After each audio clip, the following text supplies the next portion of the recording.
This is one of my We got to talk about what's going on around the world. Let's just dive right in. This one's kind of bad news. You guys, I hate to break the news to you, but this just came out. The summer job market for teens and young workers isn't so hot. It's not so okay? hot. According to the outplacement and consulting firm Challenger Gray and Christmas, 2026 could be the worst summer for teen hiring since the government started keeping track in 1948. Wow. There's also competition from recent college grads who have struggled to land permanent gigs. Okay, Right. there's still the college grads out there looking, and then workers of retirement age who are increasingly seeking part-time and seasonal roles. Yeah, and don't forget automation. Like a lot of companies like fast food restaurants, convenience stores have also made big investments over the last few years in self-service kiosks, checkouts, and those typical jobs that would normally go to teenagers are now being done by AI, robots. Yeah. So it's getting squeezed from both sides. You know what I mean? AI is taking jobs from the young kids. These elderly folks that have never had to work in the history of our great country are having to get jobs just to pay bills. That's a shame to me. It is, but you had a take on this. Well, I had to take because my graduating class was 2009 of college, and that was the Great Recession of our little time here. And so everyone said, "Oh, you guys aren't going to get jobs. Right. You aren't going." And it was hard for a lot. It was hard. Imagine they were saying this is going to be worse. So I can't imagine brace yourself for that, guys. And what about, you guys know the UFC structure outside of the White House? What is that? The temporary UFC stage in front of the White House may not end up being so temporary, guys. President Donald Trump said in a TikTok video that the structure informally known as the Claw might become permanent on the South Lawn. No. He linked it to the Eiffel Tower, which Trump pointed out originally was supposed to be taken down after the World's Fair, which is true. He said that like that iconic tower, some people seem to like the Claw, so maybe he won't have it torn down after hosting the fights there in mid-June. The president has been He's been known for trolling his critics with things like this, so we don't know if he's actually trolling people or if he's serious.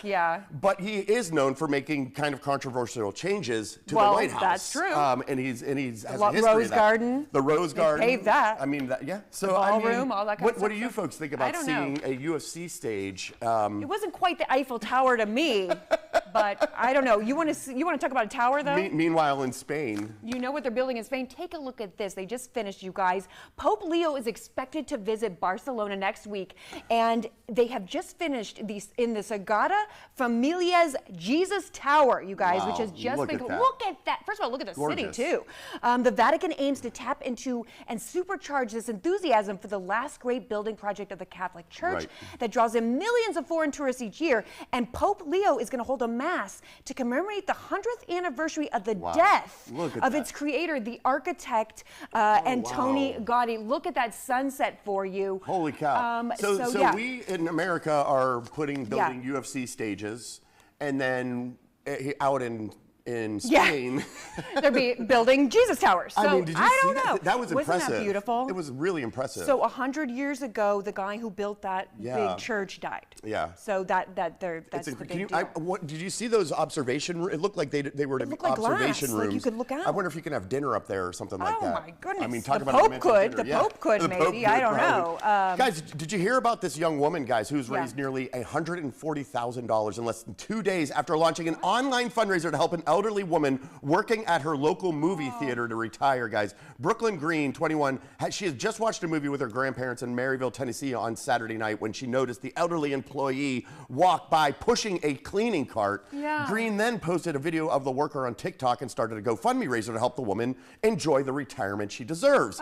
Well, in a video posted on Sunday, Green said she stopped by the theater again to find the woman, but the manager told Green that the employee's name was Mary and that she refused to stop working because she feared things might go downhill for her if she stopped. Well, that is... And that prompted a wave of criticism on Green for making this assumption that this woman is, would hate her job because she's doing a menial job like that, apparently, is what people are saying. Come on. So, I mean, this girl's trying to do some good. Green responded, though, didn't she? Well, she even said, I saw her, and God led me to take a video of her, and I wasn't sure why. I drove home and posted it and got over $100,000 in less than 24 hours of posting it. Yeah. And I mean...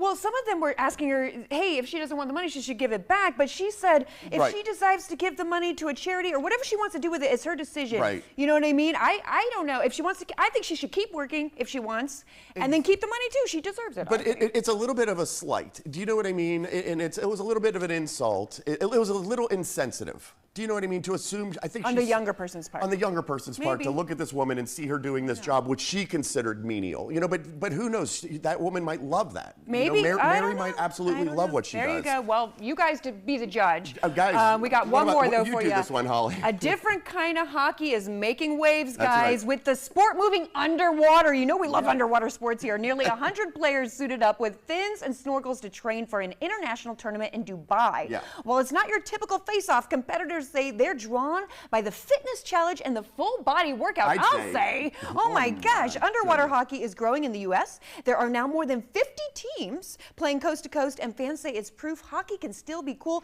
even without the ice. Melted ice is water. What do you think of this, Evan? Evan, we need your take.